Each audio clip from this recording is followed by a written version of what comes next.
funny Elmore thing. When I was playing him some of my band's music before he died, of course. But he said, "What are you called?" And I said, "Proto-martyr." And he's like, "Huh." I was like, like Saint Stephen, the proto-martyr. And he said, "Why don't you call yourselves the Steves?"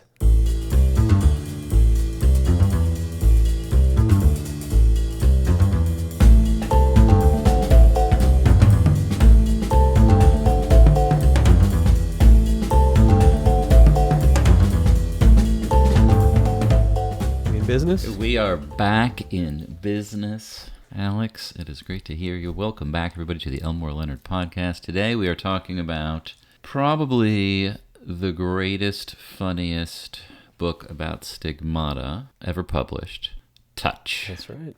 This was written, I believe, right after Swag. Is that right, Alex? It was in 1977. Swag was 76, so it's pretty close. He was kind of peeling them off. I'd have to look at the exact, writing dates, but it was certainly close to Swag. Well, and you can confirm or refute this, but I believe this is another book set in the Somerset Arms apartments where Swag was set. That's right. Well, in this one, you can, if you remember, a few weeks ago we talked about in Swag they called it Sin City, and then in this book, they refer to the Somerset Apartments as Sin City. So maybe from a different wing, we do not meet Ernest or Frank or really anybody. No loud noises from Lynn's apartment in Touch. There's a lot of a different kind of seduction happening, but I really, really like this book. I think I read it, I don't know, I'm going to say 20 years ago. So well after it was released and sort of in a crush of reading other Elmore books. Well, I do have you beat on that. This was the first Elmore I read when I was 10 years old. I think my family recommended it because it doesn't have an obvious crime or murder in it. Okay. And then them not thinking that it would be completely baffling to a 10-year-old. That is fantastic. Who specifically recommended it to you? Do you remember? It was like multiple people. They were like, yeah, that's a good one. That's a good one to start with.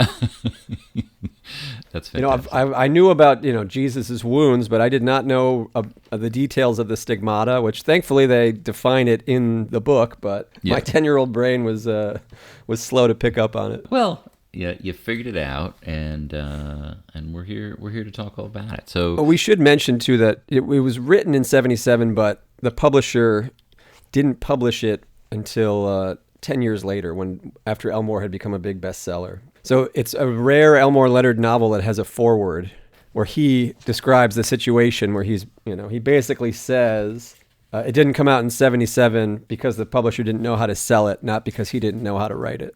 And it is a different book. You can kind of understand why the publisher would be skittish because it's not a crime novel. It's, there's elements that are very similar to Elmore's other books. There's con artists. There's people kind of jockeying for, there's a big sum of money. The shifting power dynamics. Exactly. But it is a different book. It's a very different book. I feel... Is there no forward on that one? There's no forward in this one. And so I thought this was a reprint, but now that you point it out, I think it is mentioned in Cooler Than Cool, written by our friend C.M. Chad Cushions, that they held on to it for a while. So no, thanks for reminding me of that, because I'll save this towards later on. I have a thought about the book in general that I want to throw at you, but this does start off with, this is one of the more brutal openings for a 10-year-old to read. I agree. Well, not just for... I was going to say for Elmore, but also for a 10-year-old. We've got an out-of-work construction worker who is dead drunk, and he's not just beating up on his wife, he's beating up on his blind wife. And this is, what a piece of garbage this guy is. Mm-hmm. And he's interrupted by Bill Hill, who is one of our lead characters. And Bill Hill has an interesting backstory that Elmore had a script he was shopping around in the 70s called Jesus Saves, and Bill Hill was the main character of that script. So in the book, they pepper in that, he ran a congregation that had the world's largest illuminated crucifix, and that was all in the script that, was never made, but it's an interesting way that Elmore handled the backstory of this character because he'd already written, he'd already spent all this time with him and with another character, Lynn, who is also in the script. Mm-hmm. But, this is like the next installment in their lives. It gives it a lot of color and background. I did not know that there was a script, and there's a lot of stuff that's alluded to, but we don't spend too much time hearing about Unifaith, which I think was the sort of the traveling church that they had in their giant... actually, I don't think it was a traveling church. I think it was just an outdoor church, and they had 120-foot tall illuminated crucifix that they refer to a lot through the book. I love the acronym that they give it, where it's like WTICJO, the world's tallest illuminated cross of Jesus. Yeah. And Bill's a good guy. I mean, he seems like a slightly reformed huckster, and he's there to help. He's there to help. He knows Elwyn in Virginia or Ginny, and he's there to try to calm Elwyn down, who's tearing up the house. He doesn't get very far. He sees that Virginia's been hit in the face, and he's tending to her while Elwyn is tearing up the kitchen. He tries to calm Elwyn down. Elwyn is a bigger guy, and Bill is trying to give him his space a little bit and help the situation when somebody else shows up, and it's a younger looking guy who just sort of waltzes in. He starts talking to Elwyn. It turns out this is Juvenile, and Juvenile is an employee, we learn, at a treatment center, at the Sacred Heart Alcohol Treatment Center that they had called, and Elwyn had attended and never quite stuck, but they'd called him first, and he eventually shows up. He walks into the kitchen. He starts talking to Elwyn. But he picks up his drink, which is basically a pint of bourbon or something. But instead of dumping it down the drain, he takes a sip. And he starts talking to Elwyn, and he's whispering. And Bill can't quite make it out. He's trying to figure out what's going on. Bill heads in, and then Juvenile comes out to check on Virginia, and they start talking. And something crazy happens. Alex, tell us what happened. Well, Bill Hill is mystified because Juvenile is there 1 second, but then when they turn, he's mysteriously gone. But in the meantime, Virginia has blood streak on her forehead, and she is no longer blind. So yeah, it's a big mystery. We're thinking Juvenile must have had something to do with it, but no one is really sure because he left. Right. He's gone, and Bill, partly because he was there and he sees Virginia now able to see, and she was not born blind. We do learn that she was in a car accident, and after the car accident she was blind, so she's been blind for about 15 years. So maybe it's possible that Elwyn punched her and her eyesight came back. I guess that's, you're thinking about it, at least this early in the story, that could happen. Bill's probably thinking that too, but because of what he used to do, and he believes he saw a miracle and he wants to go talk to this guy. We don't know what his goals are right away. We learn that his in the Unifaith church that we mentioned before that Bill Hill had, they did have a miracle worker named Bobby Forche. Yes. Who would perform miracles. Sometimes. Exactly. And this is a curious thing about the book. All of the people, we'll get there in a second. So we've met Bill, and we've met Ginny and Elwyn, and we've met Juvenile. And Bill wants to track down Juvenile to find out what happened. Did he do something? What exactly happened here?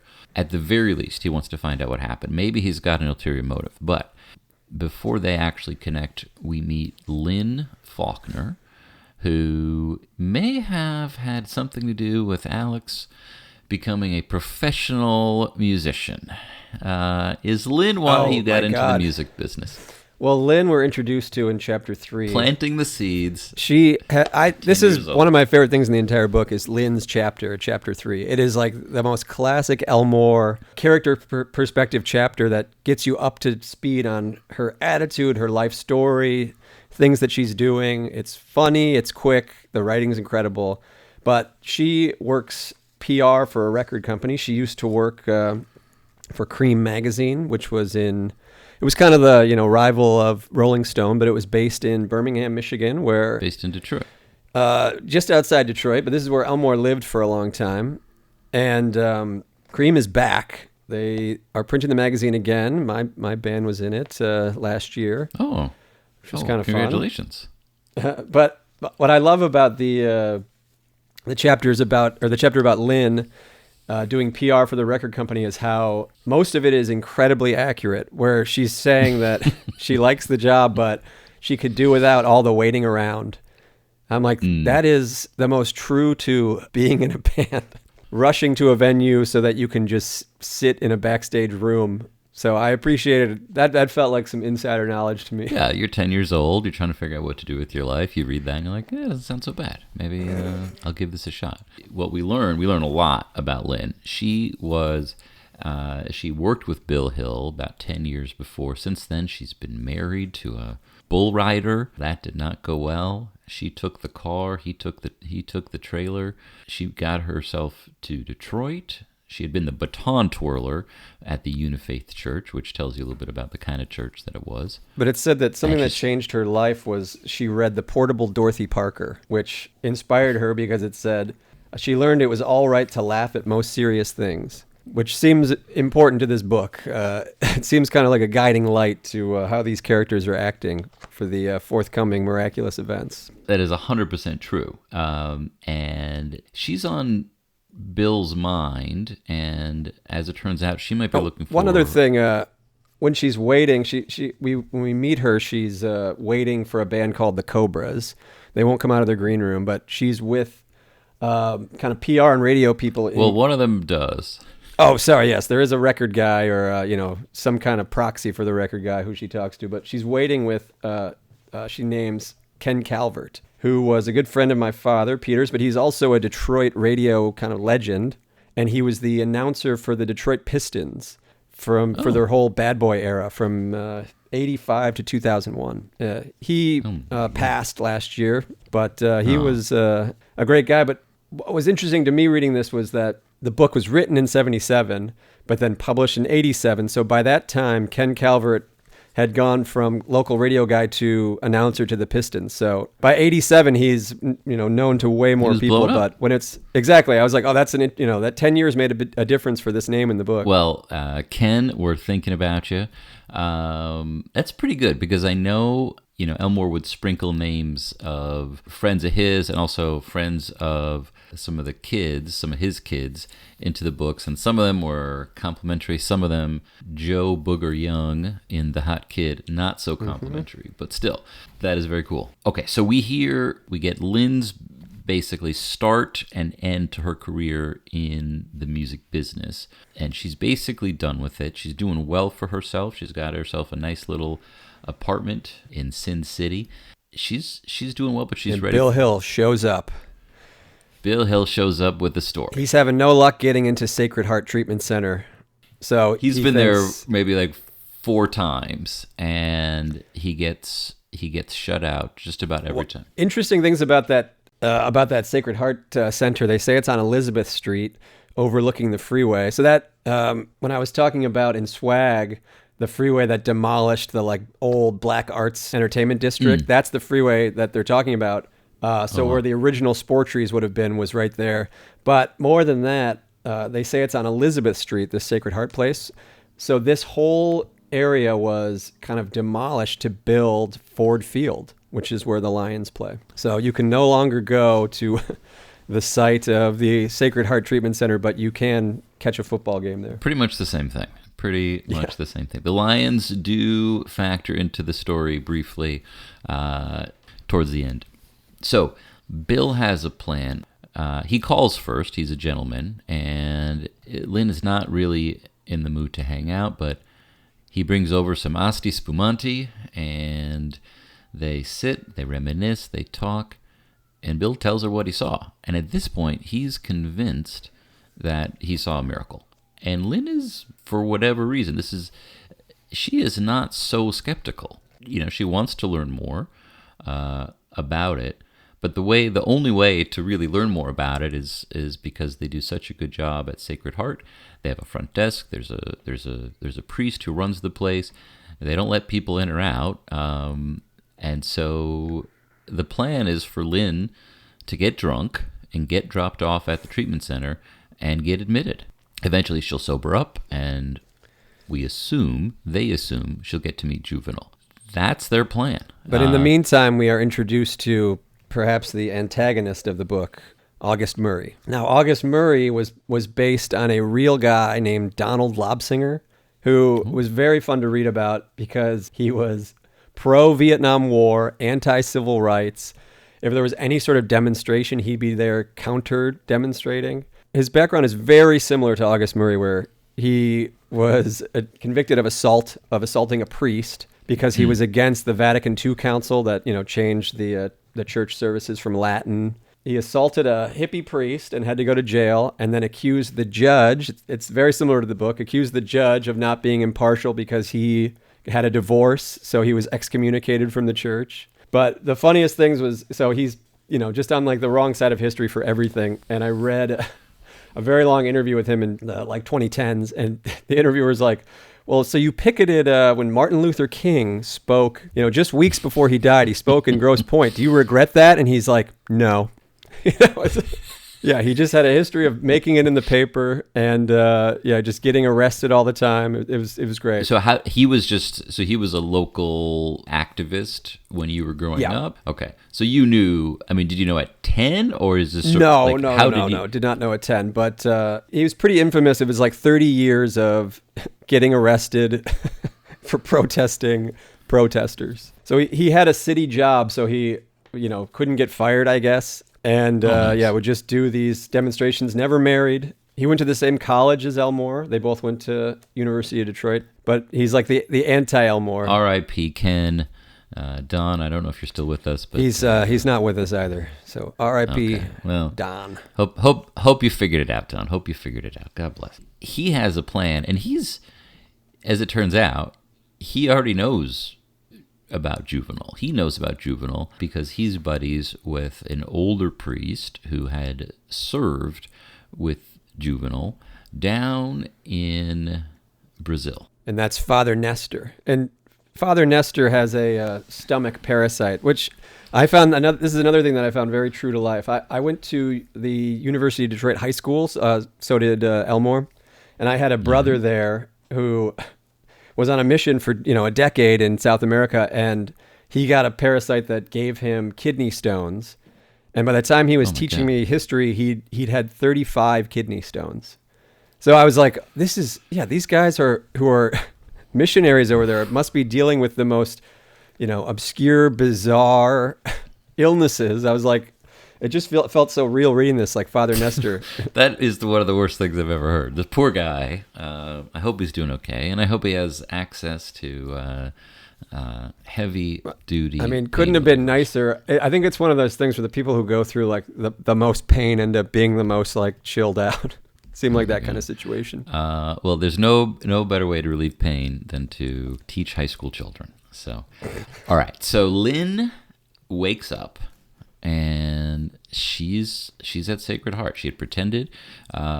She learns, though, while she can leave at any time, the program is really designed for her to be there for about 5 weeks, and which was not exactly what she and Bill had bargained for. So she's already trying to figure out if she can get out, and she's seeing a lot, and she's hearing a lot. There's a lot of people who are in real pain, who are in real trouble, who are suffering from alcoholism and the effects of withdrawing from alcohol.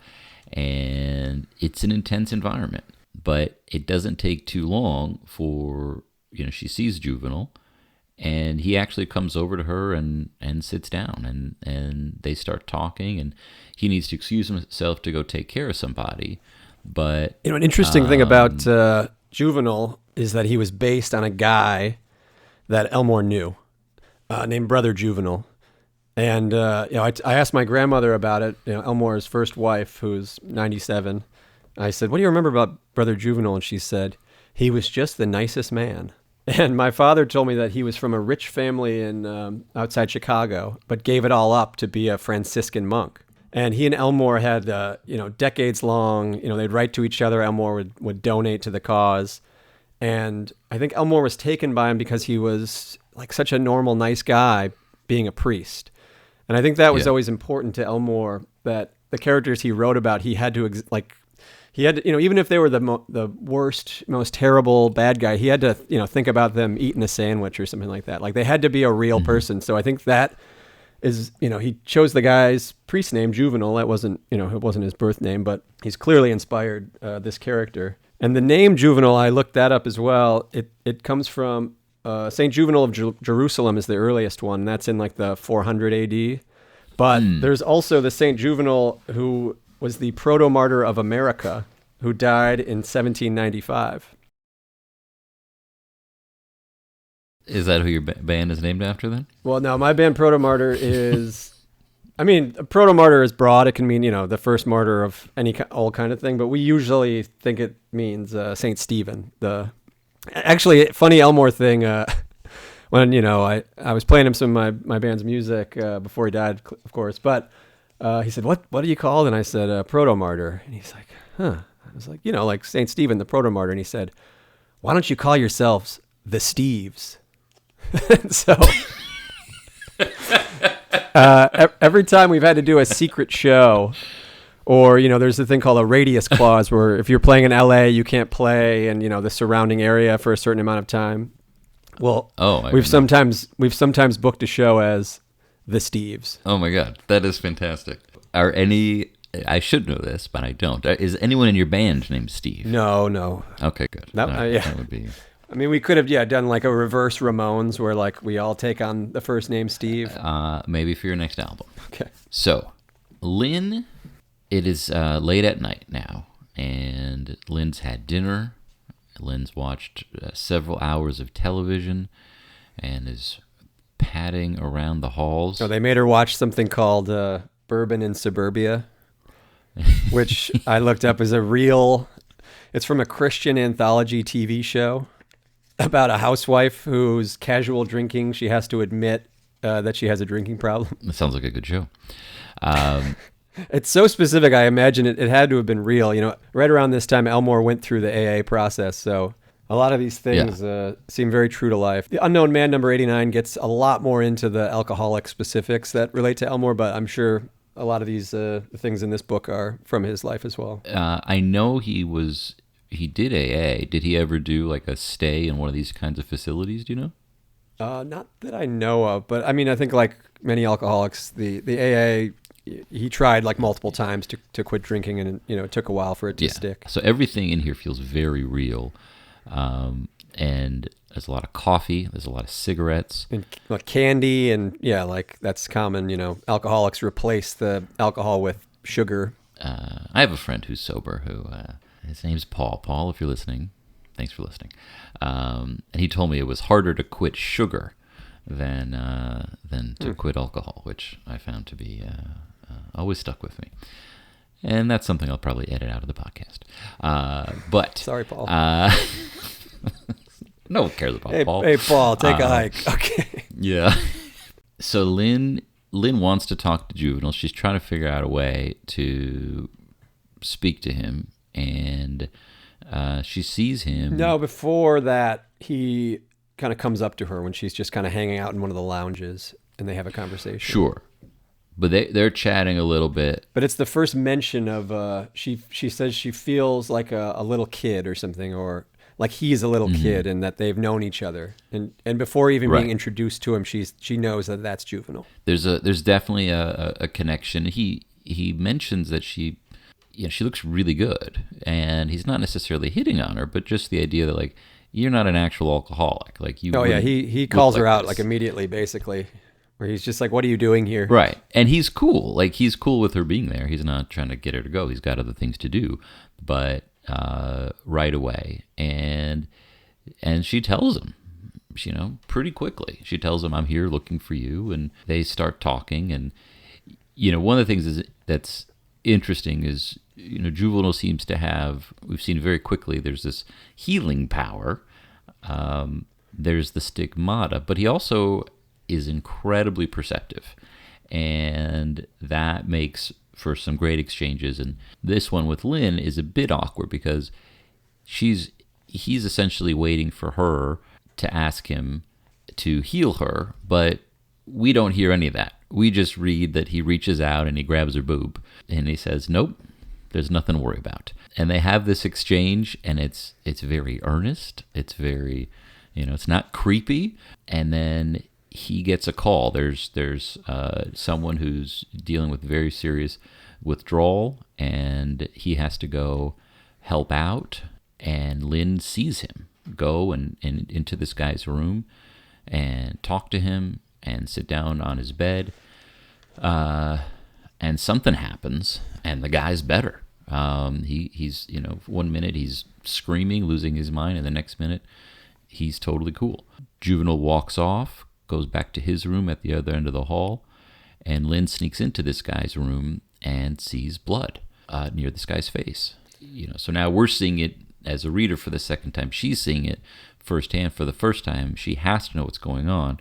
She walks down the hall. Well, she calls Bill Hill first and says, you got to get me out of here. He says it'll take me 40 minutes. And in the meantime, she gets tired of waiting, so she goes to Juvenile's room. He's standing in front of the mirror, and he's taken not all of his clothes off, but some of his clothes off. And he's bleeding from the stigmata, which would be, you're going to be better at this because I'm Jewish. I don't know this stuff. But basically, The stigmata is bleeding from the wounds that Jesus would have had on the cross. So the hands, yes, the side, and the tops of the feet. Is that accurate? Yeah, the nail wounds, which would be hands and feet, and then the lance puncture on the side, which is what we can refer to as kind of the classic stigmata. That's like the Saint Francis of Assisi, the first stigmatic. That's kind of what he had. There's some people who get the stigmata who also have bleeding from their head, kind of like the crown of thorns, or on their back from like the whip lashing. So the stigmata is not entirely uniform, but the 5 wounds are usually what people mean. Well, that's what we have here. And the word stigmata from the Greek comes from stigma, like we would say, stigma, but when we say stigma now, it means it kind of figuratively, but the word would mean a mark or a wound or a brand. That's what the root of stigma is, and stigmata is just the plural of that. So now stigmata pretty much exclusively means this exact thing, the wounds of Christ, but the root would just mean a bunch of marks or a bunch of brands. Do you speak Greek? I don't know. I just was curious. And then, I think they mentioned in the book the first St. Francis of Assisi was the first stigmatic. And they also mentioned Padre Pio, who now is Saint Pio. And that's like a more modern version of like a miracle worker saint kind of person. But another thing to note is that by some counts, they say over 80% of stigmatics are women. And it is curious that the most famous ones are men, but they say it's much more common in women. Are there any, do you know if there are any living stigmatics? I think both are. Not that I am aware of. I think it's close to how the book describes it, where the church basically wants no part of it while somebody's alive because it can create a circus. It can create opportunism. But like Padre Pio is a good example where the church was just like, oh, maybe it's a miracle. And then after he died, they're like, of course, the venerated saint. Obviously. Yes. So that's kind of what happens with Juvenile, we find out in Brazil. Right. He basically, maybe stealing a little thunder inadvertently, he wasn't trying to do it. I mean, we learn he's a very earnest guy, but he had healed too many people. He kept running up against, internal resistance, and eventually he just left, and he was drinking a lot and ended up in Sacred Heart. He wasn't actually an alcoholic, but he just decided to stay, and he liked helping people, and he was able to help people in this environment.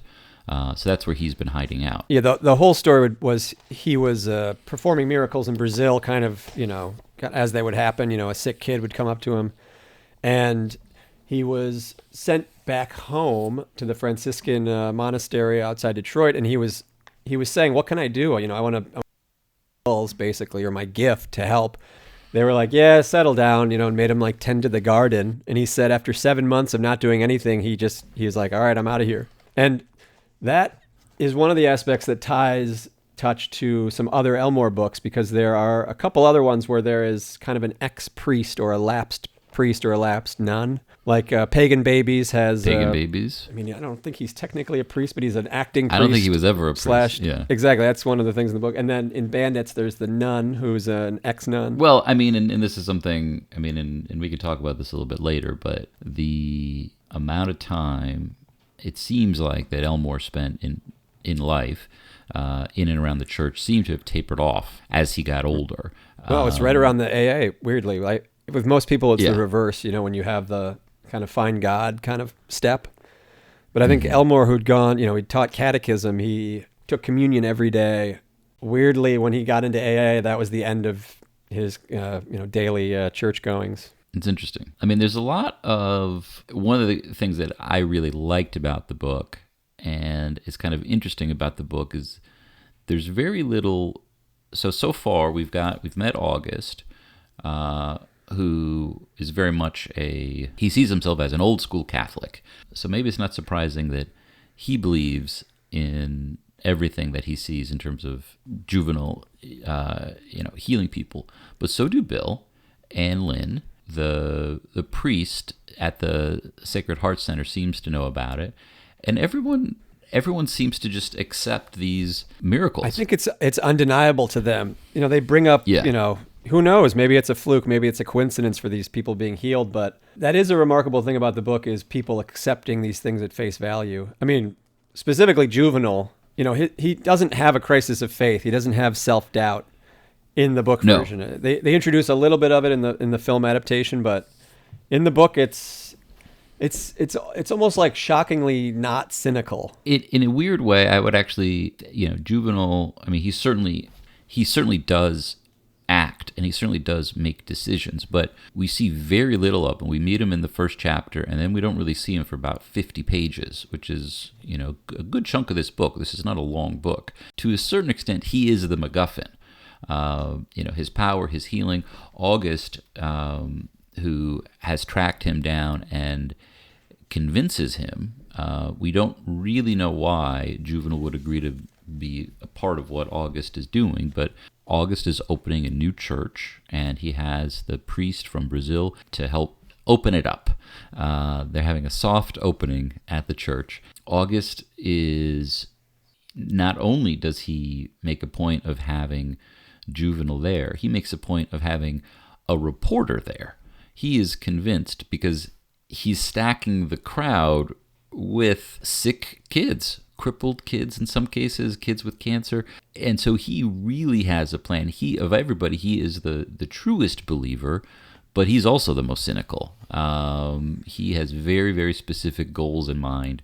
And so August he's is never self-righteous. That's, totally. He thinks that his reasons for doing things are kind of more important than other people's, that he's doing it for God and Jesus. 100%. Yeah. And there is, there are some moments at first where I liked him more earlier in the book, and then it goes on. I actually, each time there's sort of a new low that August sinks. Well, you find out that he's like racist and sexist and has like a weird, like a martyr thing, like complex, where he wants to like take down people as he's getting tortured in the name of God. He's a wild guy. He's not an altruist, and out of anybody, he has the most ulterior motives. So Bill and Lynn show up at this church service. The priest is up there. The priest has this stomach parasite and has to rush off stage. And August may or may not have thought this out completely, but he just decides, well, now's the time. I'm going to introduce Juvenal and bring these kids up here.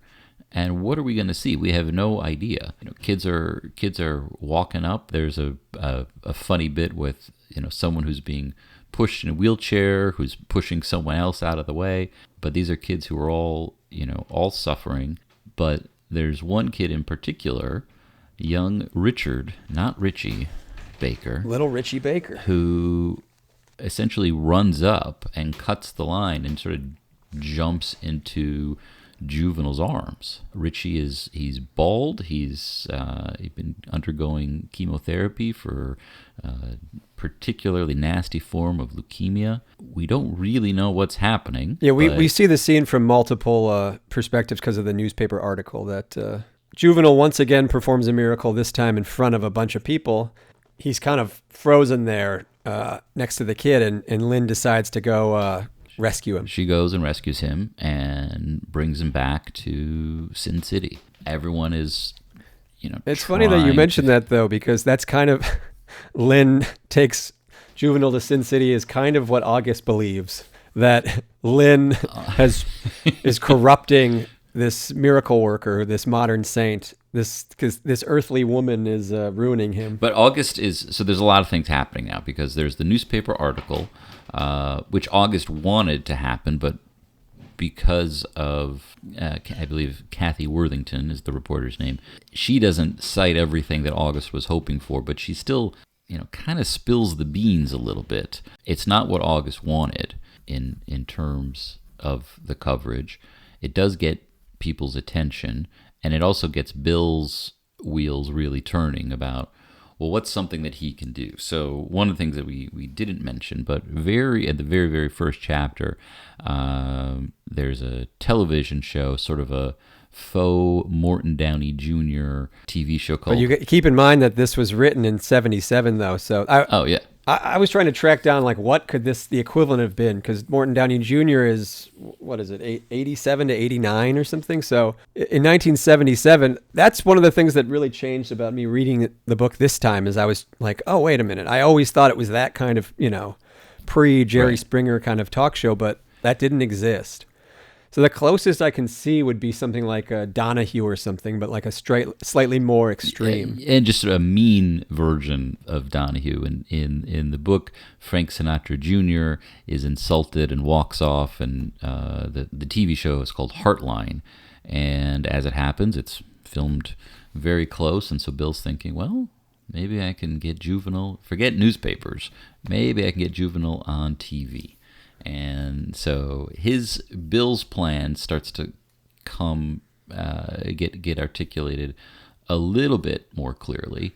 So Richie's been healed. His mother is quoted in the paper. His mother, Antoinette, is quoted in the paper, and Lynn reads it and gets kind of irrationally jealous of it. Well, and she starts to think about... Before that, though, they do have some kind of conversations about faith, where Lynn asks him, do you pray? And he says, yeah, I pray. And he says, it's more like talking to God. And she says, do you think he hears you? And he says, sure, or I wouldn't pray.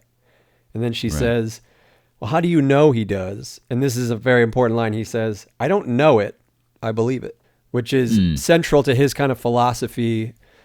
He doesn't know that what's happening is, miracles, but he's accepting it. If this is what it is, if this is a gift from God, then that's great. If it's psychosomatic, if it's something else, what's the difference at a certain point? He says. Well, and that's the thing too, because it's kind of like, there's the blood aspect of it, which is like, all right, well, that's notable and interesting, but the big deal is that people are being healed. He's healing people. Regardless of how it's happening, that's the miracle in my mind. Yes. And he is, he doesn't. He's trying to stay out of it, kind of. He's being kind of egoless, where he's saying yes, I'm healing people, but the healing part is the important part. That's exactly right. And he's not trying to overthink it. He's glad that it's happening. And he stands out, I think, as one of the few Elmore characters. He doesn't have much guile about him. He's very at peace. He's very comfortable. His response to everything seems to be, well, why not? He's open, and everyone is trying to a certain extent, prevent other people from using him so they can use him for themselves, whether it's Bill or August or even Lynn a little bit. Because, and that's more just romantic and selfish, because she's starting to fall in love with this guy, and she doesn't want her guy to get hurt. But he's okay going and appearing at August's Mass. And then we learn that Bill approaches him about being on this gigantic nationwide TV show, and Lynn is concerned for him, and Lynn doesn't want any part of it at all. But he's like, hey, it doesn't hurt me. I'm I'm not pretending to be this person. These other people are saying it. I'll tell them my perspective on it, but I'm not making any promises. I'm not making any claims. So what does it matter?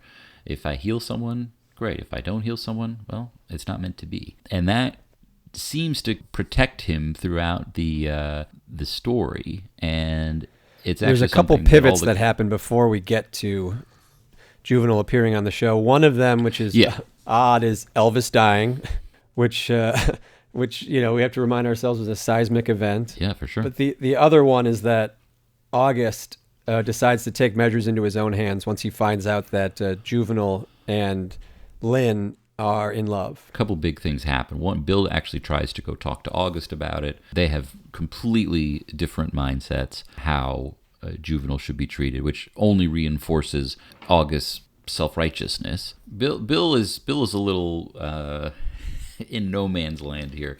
He can't really get anyone to help him, so he kind of just decides to go for broke and do his own scam. And what's interesting is I remember as we're reading it, Bill getting Juvenal on the show is kind of the only, I wouldn't call it even a scam. I mean, he's trying to extract an appearance fee, but he's looking. The stakes are pretty low because we don't care if Bill gets money for it. It's and Bill. It's interesting that Bill is not like particularly. He sells RVs. He's a snappy dresser, as the priest of Sacred Heart calls him. Says, if you ever want to donate any of your clothes, please do. You're a real snappy dresser. He wears like leisure suits, and he wears a white belt with his yellow sports coat suit, and pants. Yeah. He's selling RVs, and he's okay. He doesn't want to do it for the rest of his life, maybe. I guess what was interesting reading this book, because one of the things that tends to come up with Elmore is like, well, it's really about story and character and dialogue and relationships more than plot. But when you're reading Touch, and there's a real lack of a plot compared to a lot of these other books, it sort of jumps out. I mean, whether it's swag and all kinds of armed robberies going on, or Hombre, which we did recently, which is there's a wagon and it's going someplace, and there's people shooting each other along the way. So like trying to survive. This one almost becomes about the relationship. So there's a follow-up article written by Kathy Worthington that is basically all about Lynn and Juvenal's like budding relationship and their love. And that's what sends August Murray over the edge in what I think is one of the funniest lines, where Elmore writes, "No!" with 14 O's and an exclamation mark. I will say this, for a book about miracles, you sort of notice a pronounced lack of exclamation points in this book. There's a handful. There's more than I could recall in any other book. There's 3 in that section where he says no, and then he says, "God, what are you doing to me?" And there's, yeah, there's a bunch. But so Kathy shows up towards the end of Lynn and Juvenal getting together in a uniquely sweet and pure way, and it's kind of wild. They're really taken with each other. They're taken with each other in the what seems like the most genuine way, and it's kind of like, this is what a love scene. It's another occasion of being described as little kids. August describes them, the photo in the paper, as they were grinning like 2 little kids. And Lynn and Juvenal are described as like a couple little kids playing house. Right. And these are, that's 11 pages apart. Those are like, two different descriptions of it. And I think it's kind of playing up or talking about the innocence of them. They're completely innocent, and it's a love scene that is essentially nobody's lying, nobody has an ulterior motive, no one has any second thoughts, and I thought it was great. And even Lynn says that she wore a dress to church, and it was the first time she'd put one on, or it reminded her of putting a dress on when she was a little girl going to church. So I think to this book, the thematic little kid thing seems to be, like a return to childhood or innocence. And that's what their relationship really is that they're not second guessing it. It's very natural. And just their acceptance of the stigmata and of what's happening Seems very innocent. Well, and it reflects, I think, how Juvenal approaches all of his relationships. I mean, his relationship with Lynn is very similar to, he doesn't seem to know Lynn that well, but he seems to very quickly believe in her. And so they are together. Kathy shows up. They don't hide it. And yeah, August loses his mind and decides pretty quickly, just like Juvenal healed Richie of cancer, he's going to excise the cancer that is the tumor that is Lynn. He's going to kill her. He's got a gun. He keeps in his printing shop, and he's going that chapter is great, too, where he details all the saints that he knows and all the martyrs and the ways that they were tortured. He mentions Saint Sebastian, and previously at the service he'd mentioned Saint Joseph, and those were two saints mentioned in Rum Punch when Max Cherry goes to get the guy who fled bail early. He goes to the guy at his mother's house. Dinner. Yeah, and those are there's a Saint Sebastian icon there. But he's the saint who's always tied up to a column with arrows piercing his body. That's not that bad. Some of the other people that's actually an odd one, because you see Saint Sebastian, he's very popular in churches, but that's not actually how he died. Usually you see a martyr, with whatever instrument or whatever manner that they died. But it was a car accident, right? Yeah, exactly. I believe he was, I don't know, beheaded or stabbed or something, but the arrows were not the cause of his death. Yeah, there's a parade of saints and their horrible, grisly deaths. And it felt kind of like a guy saying, like, here's how I'm going to go down, and they're going to try to kill me, and I won't renounce my faith, and I'll take a bunch of them with me. I was like, oh my God. Well, the printing shop is sort of pre-internet Facebook page, Facebook rant manifesto, online manifesto. Yeah, so he heads over and breaks into her apartment, and then we learn... That's one of my favorite, the descriptions of him climbing up and falling down and smacking his face. It's some of the funniest. He's never been in a girl's apartment before, and he is completely mystified and does not know what to do. I'm going to read a section from him. He says, he wondered what was in there, if she had sexual objects, picturing a garter belt and a black vibrator. He looked at a box of tampons and read the directions. He suddenly, like the previous chapter, he's kind of threatening and you don't know what he's going to do, and now he's a clown. Completely. It's so funny. But there's nobody there. Lynn and Juvenal are at the beach. They're how far away? They're on Lake Michigan, but how far away are they from? It's probably 3 hours. And they visit the dunes, which are in the Lower Peninsula, like northwestern part. They're these incredible sand dunes called Sleeping Bear Dunes. They stop by there, and there's like lots of beachfront. It's very nice. And they're talking about, at this point, Juvenal's appearance on the show has been booked. There's a little bit of back and forth about, is there going to be a show before, sort of a preview show with all these people that he's healed? And Bill is kind of dealing with that. And, the idea is basically there's going to be a show with Richie and Bill Hill and maybe August. As it turns out, because of Dead Elvis, they canceled the show. And so they focus on Elvis. Juvenal's trying to figure out, is he going to be on? He's leaning towards doing it. Lynn is concerned for him. So while they're figuring that out, Bill and August and Antoinette, otherwise known as Tony, they're at the show ready to record, and it gets canceled to talk about Elvis. So they decide to go out for drinks. Tony and Bill Hill hit it off, and they're having a great time. And we've heard about her day job before this. I don't think we've actually mentioned it. But she's a go-go dancer. She's a topless go-go dancer. And so August is terrified. Oh, and she's in the book, she's black. So August is afraid of her for several reasons. It's a very funny scene, though, just them kind of hanging out. This is like such a classic Elmore. These people just kind of riffing. But, Tony's kind of antagonizing August by saying, like, I think these priests are just afraid of girls. That's why they join. Well, and so Tony reveals that she grew up Catholic, and August and her have a little bit of a back and forth about whether or not she's a real Catholic, and she doesn't back down at all. Bill's enjoying the show. She has a good line where she says, though, I mean a holy person. You don't, think of them making out or even being interested in girls, which August is, again, enraged by. But that's also seems like the starting point for the book, a guy, a normal modern day guy, like how would you react to these kind of things happening? It's a fun scene, and there's a lot of great lines, and Tony's terrific, and it has another one of my favorites. I have to, real quick. Bill Hill says, "August, excuse me, what do you do for fun?"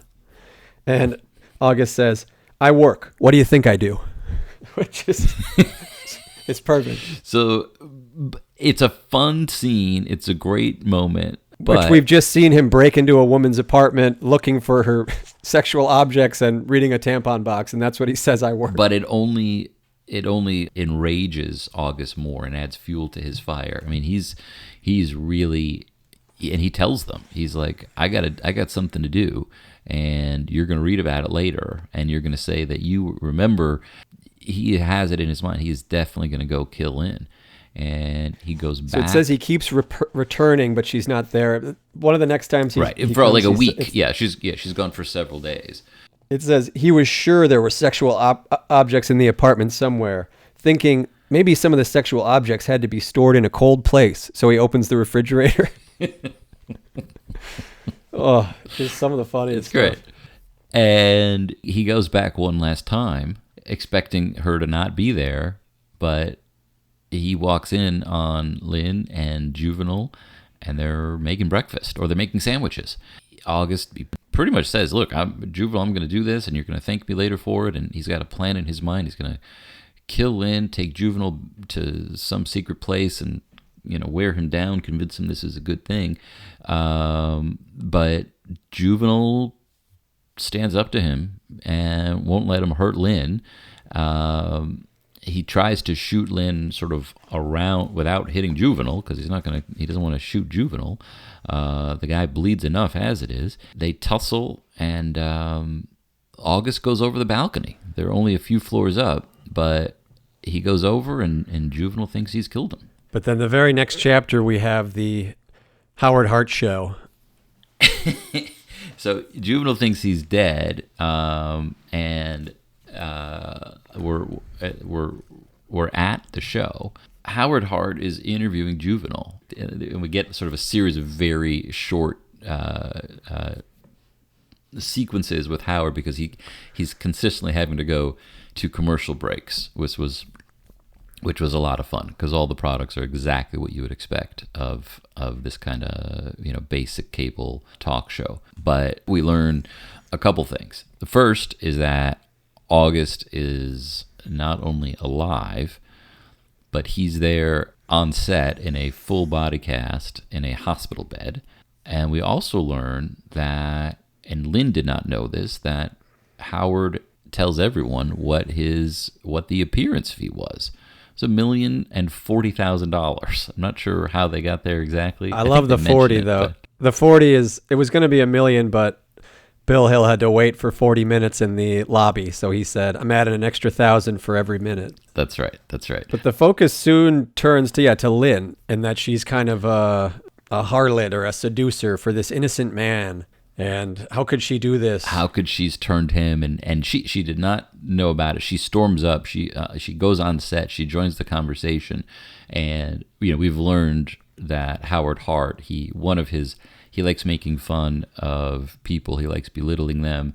I mean, he's a gross, misogynistic pig who likes really going after women. And so he's really going after Lynn, but she's going right back at him. And they're going back and forth. And as they're going back and forth, Juvenile gets up and walks over to where August is in bed, in a hospital bed.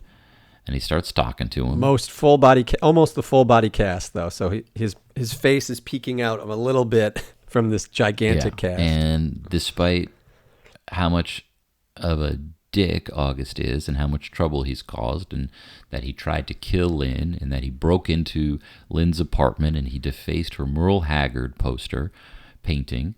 Waylon Jennings. Oh, is it? Sorry. Waylon Jennings. Juvenile heals him. And the cameras don't quite get it, but the crowd sees it, and August stands up, and chaos ensues. Lynn and Juvenile walk off the set, but in one of the funniest moments of the book, despite having an actual miracle, The Howard Hart Show was beaten in the ratings by preseason Lions football and a rerun of Starsky and Hutch. And the comments were, no one believes it, of course. You know, just because it's film doesn't make people think that the miracle's real. But we find out that Lynn and Juvenile basically drive off into the sunset together. They drive out to L.A. I think Bill and Tony end up together. We don't know exactly what happens to Dear August, but we hope something good. I really love this book. A little more on the fence with it. I think there's incredible things about it. I think that once it transitions into the kind of relationship aspect, I think it loses a lot of steam. I think the characters are much less interesting once they talk about how much they love each other almost exclusively. I think the big finale is fine. I think the book is so understated. I think it's a little bit at odds with how low key the rest of it is. But that being said, I'm like, there's a lot to like about the book. It's also definitely unique in Elmore's canon. I think it is. I think it's closer to something like, a Graham Greene would do, like a Christian thriller in like, The End of the Affair, or, like The Power and the Glory, which are a little more serious. This book's definitely lighter, but I think to him, having a book where he just kind of riffs on faith and you meet some interesting characters is it seems very Elmore Leonard. I don't think it's like worse because of that. For me, it works, all of it. And even when it is just about Lynn and Juvenile's romance, it's because of the way that they are so honest. I mean, we're seeing conversations that we typically don't see because those, people aren't so innocent in their 30s. That's what. Yeah, I mean, it is remarkable how not cynical it is. I think that's an important part of why the book is good. No, I really appreciated it. We should also touch on the adaptation too. We have to, but let me put this to you. Is Touch Elmore's Jackie Brown? What I mean by that is Jackie Brown, I think, is one of Tarantino's best movies, but it didn't have the same response that Pulp Fiction did, and few movies do. And so his follow-up to Jackie Brown was Kill Bill Volume 1, Kill Bill Volume 2. He did the Grindhouse movies with Rodriguez. It seemed to take him a good chunk of time because of the response to sort of get back to where I thought he was going later. His later movies, particularly for me, Inglourious Bastards and Once Upon a Time in Hollywood, I think are, like, it feels like Tarantino is actually like telling much more deeper stories with those movies than with the Kill Bills and the Grindhouses. In that way, I think you're onto something. Just if you think about it, written in '77, and the publishers are just like, no thanks. I mean, at this time, I'll have to send you some of these photos, but the paperback covers that he was getting are like for 52 Pickup and Gold Coast are just like naked women. Oh, yeah. That was the only way they were selling these books, was like 52 Pickup has a guy at a porno theater with a gun getting pointed to his head. And Gold Coast just has a woman in a bikini, in a bikini laying on the beach with like the waves pouring over her. Like that's what they're trying to sell. So he turns in this like love story with a modern miracle worker. I think. Right. I think if this had been accepted, I'm sure he would have written more like offbeat or like, stylistically different books. But at the same point, instead, he kind of fine-tuned his crime novel into, the strongest crime novels on earth. So, I don't know if it is a turning point. I think the point you're making is interesting. It's almost undeniable, but I think it worked out well. It's not a complaint at all. But it's one of those things that makes you wonder. You're thinking like if Jackie Brown had been like a monster hit, would Tarantino have then just been like, oh, I'm the serious crime novel film guy? It's just one of the things I wonder about a lot. I'm growing up in Minnesota. I am a huge Prince fan, and one of the things that you notice with Prince is just about every record is produced, arranged, performed by Prince. Mm-hmm. And so I always think about, what if Prince had worked with Quincy Jones once? What if he had worked with somebody who was at his level musically And, it's just a fun thing to worry about. Okay, Alex, before we talk about Touch, the 1997 major motion picture, I know that because on the cover of the Avon paperback it says the novel Touch is now a major motion picture, written and directed by Paul Schrader. Before we talk about that, are there any connections, as you are the keeper of the secret map of the Elmore Leonard universe, are there any connections between Touch and some of his other novels? There is no other connection, which is surprising since it takes place in Detroit and for the year that it's written. No one else was at Sacred Heart? I didn't find a single one, or, there wasn't a priest mentioned. I mean, to my knowledge, I think as we're going through these books, maybe I'll pick one out, but I'm pretty sure this book is an island. The only thing it connects to is that script I mentioned, Jesus Saves, and that was, not made into a movie. So there's really no connection that I know of from this book to any of his other books, which is, for this era, pretty rare. It's pretty rare. Well, actually, there's one. There's one, which is the Sin City, and that's... Well, but it wasn't called that in Swag. Okay, fair enough. Swag, he wrote a stand-in name, but we know that it was the same building, but... We know. So when he was busy thinking by the pool at the Somerset Gardens? Somerset Arms. I think it's just Somerset Apartments or something like that. The Somerset Apartments, which we hope is still standing. All right, so we'll count that. It is. We'll count that as a connection. But I remember seeing the movie, and the movie came out.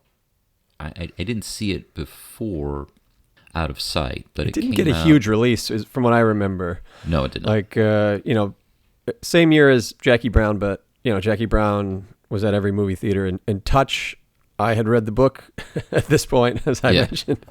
But, so I was looking forward to seeing the movie, but, I mean, I was seeing everything, or I was sneaking in. Okay, good.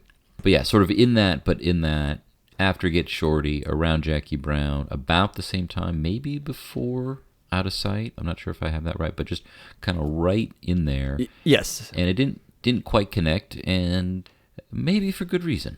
Yeah, I think the movie doesn't really work. A friend of mine who has worked with my band, his name is Jakub. He's a guy from Czech Republic. He is a Paul Schrader fan, but he sent me a review of the movie, which I thought perfectly encapsulated it, which was, I kind of have no feeling about Touch. It feels like the movie really just fades out, and you're like, okay. So yeah, that's for a movie that's about as heady themes as it is, and how it fits into kind of Paul Schrader's, crisis of faith, something that he's been preoccupied with. The movie perhaps recently is over, and you almost forget it as soon as it's done. Yeah. It doesn't. I think there's a handful of things that jump out. I think weirdly the things that work for me are the times when people aren't talking. There's a couple of slow zooms, or like when Lynn is walking through the hall to go to Juvenile's room. It's kind of captivating, these moments where, like the dialogue is mostly pulled straight from the book, but the acting is not convincing. A lot of the actors are wrong for the roles, I think. I mean, Christopher Walken, he doesn't say juvenile, he says juvenile. And even when he's in a conversation with somebody saying it kind of correctly, it's so distracting. He doesn't really have the right kind of huckster vibes. Even Bridget Fonda, who you'd think would be great for the role, is kind of stiff. I mean, I think it's interesting that Skeet Ulrich, he's the only guy who has kind of a existential kind of angst to him, and everybody else is played straight, which I think, on paper that sounds like, oh, that'll make an interesting movie, but I don't know if he really pulls it off. I think, there's something off about him. I'm not convinced by him. Like, I'm not charmed by him. And I think since the book and the movie have, like, the central romance is so key to it, the fact that doesn't work at all kind of makes the whole thing fall apart for me. There's a couple things about the book that I think make it particularly tough to adapt. And one is Juvenile is, for the most part, I mean, he is a person, but he's not the protagonist of the book. Yes. In the movie, you have this situation where really the person who's driving the action is August's character, played by Tom Arnold, who I actually think does an okay job,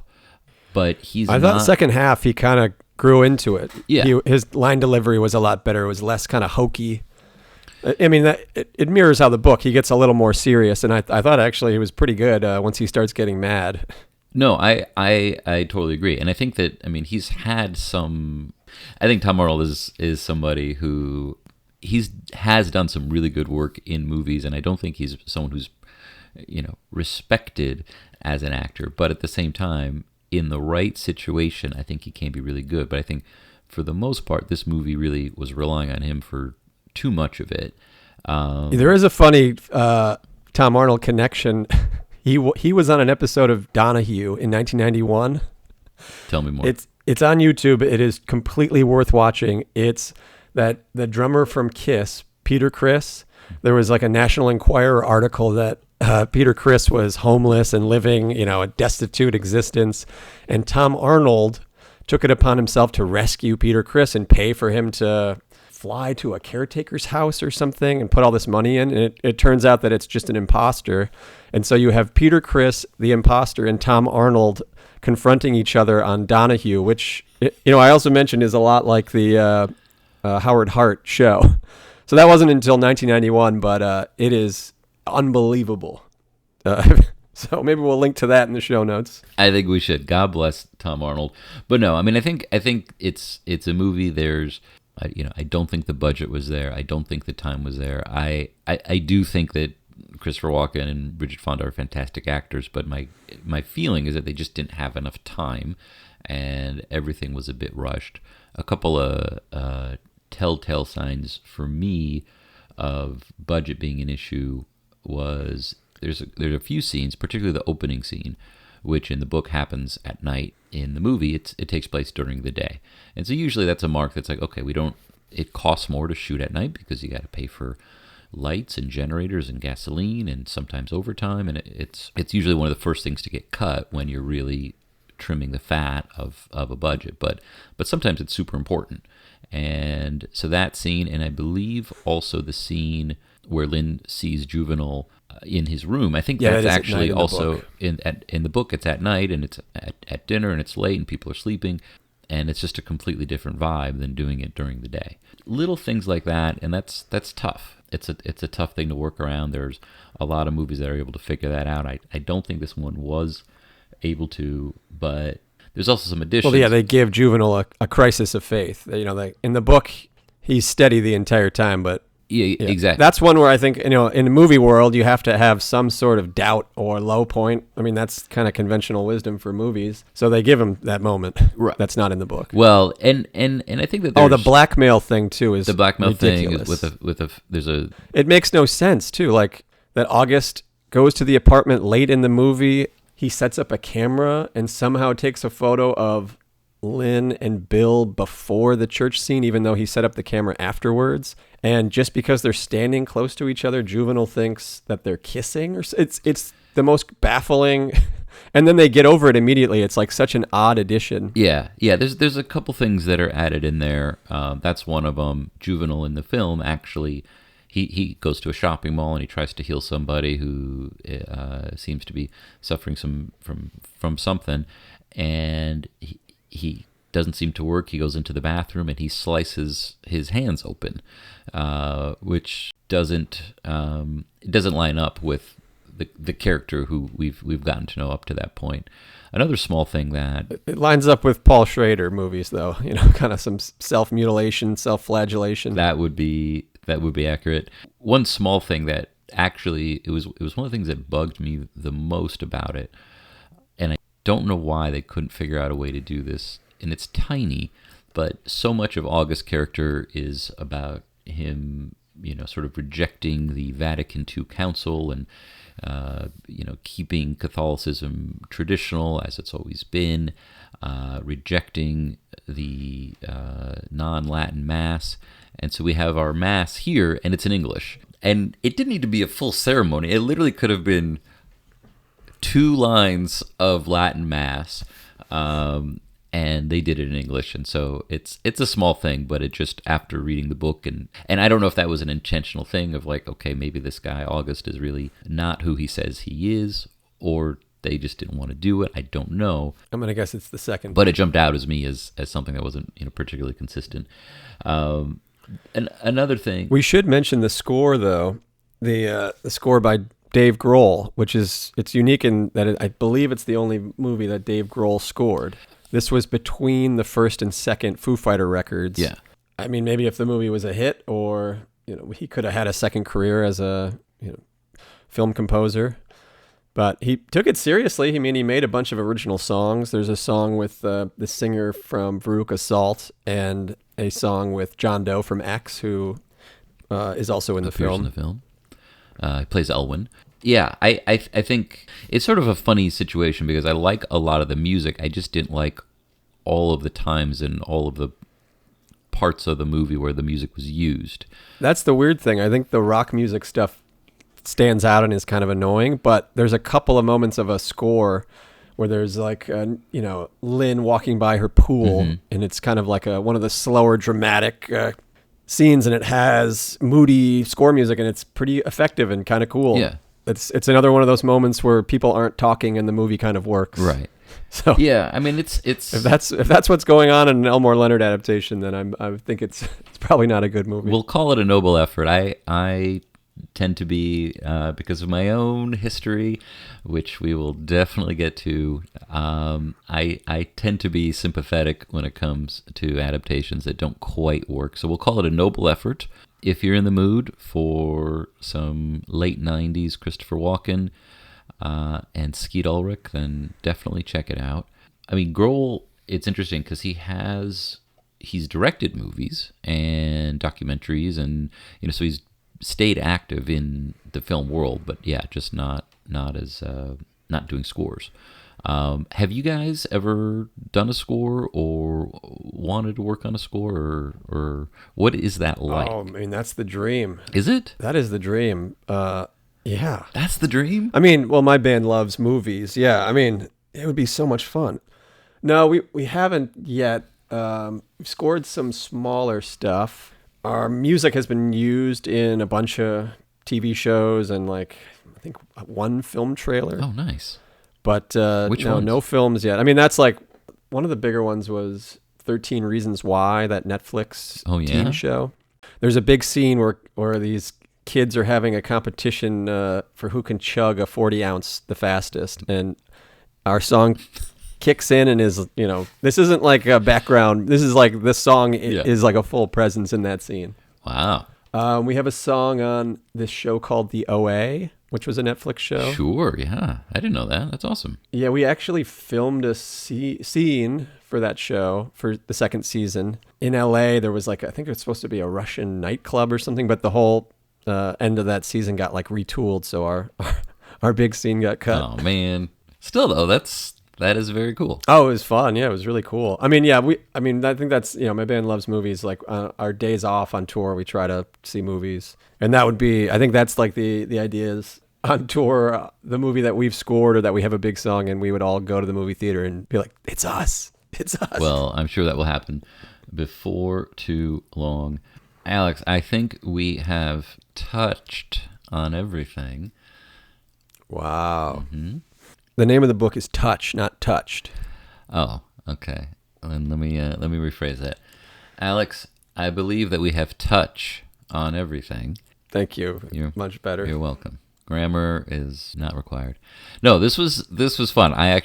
This is one of those that I wouldn't call it a forgotten book, but it wasn't published right away, and then it was sort of, when it was published in this wave of other Elmore books that now we think of as sort of the more traditional Elmore classics, and so it may have gotten lost a couple of times, but I was really glad to get to go back and reread it, and I really enjoyed it. How would you rank it with the other ones we've read so far? Well, I will say this. That's a great question. This is our fourth book that we have gone back, and I actually think it is my second favorite after Swag. Really? Yes. Okay. And just because, how quickly and succinctly can I articulate this? and I probably should have thought about this more. I think what jumped out at me, so Rum Punch, just a quick recap, the 4 books we've talked about so far on the podcast are Rum Punch, Swag, Ombre, and Touch. And I think the questions that I'm thinking about, and I'm not going to say that these are the questions that Elmore is asking in writing the book, but these are the questions I'm thinking about when reading the book, were just more interesting to me than the questions I was thinking about when reading Rum Punch or Ombre. I think the most interesting question I kept asking myself during reading the book was, would it take a miracle to believe in miracles? I think that's a fun question, and I think it's a big question, and I think some of the things that are being talked about and asked in Rum Punch and in Ombre are things that I've felt myself thinking about reading other Elmore books. So I think just because of that, based on these 4, I would put it at number 2. How about you? Well, I like that answer. I'm putting it at number 4. I think we've talked about before. I like Rum Punch a lot more than you do, and I think I like Ombre more than you do as well. But I think so far it's an interesting book, but it's not one of my tops. I'm putting it at number 4. Fair enough. We will have, when the dynamic ranking page on ElmoreLeonardOfficial.com goes up, we will have dueling lists. We will have dueling lists, and that's right. We want to hear everybody's feedback. Please do visit us at ElmoreLeonardOfficial.com. Send us an email at hello@theElmoreLeonardPodcast.com. This has been the Elmore Leonard Podcast. Thanks for listening. Please stay with us. We've got some very, very cool shows coming up. The guy who I think it's fair and accurate to say who has adapted the most Elmore Leonard novels into successful movies successfully, Mr. Scott Frank, is going to be on in the coming week. So please stick around, listen to those, reach out, say hello. We want to hear what you think.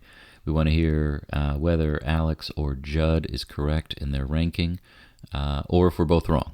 Tell us at all the available ways to do that. Alex, thanks for taking the time. It's great to see you. We'll see you next time. Yeah, we'll see you. And we'll be doing the next book. We're going to be doing Out of Sight.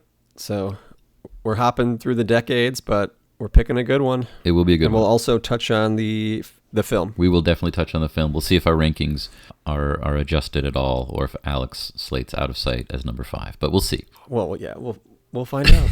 Only one way to find out. Alex, do you want to tell me to shut the fuck up? Well, Judd, I only said that, as a reference to the end of Swag, but I'm hoping that people didn't listen to that episode and just think that I'm incredibly rude to you for no reason. So Never. Alex, this has been great. We'll do this again this was soon. Fun. Exactly. Sounds good. Later, Judd. The Elmore Leonard Podcast is produced and edited by Judd Rubin. Music by Greg Ahee. Hosted by Judd Rubin and Alex Leonard. Executive produced by Peter Leonard. Copyright 2025, Elmore Leonard Inc. Please visit us at ElmoreLeonardOfficial.com or send us an email at hello@theElmoreLeonardPodcast.com.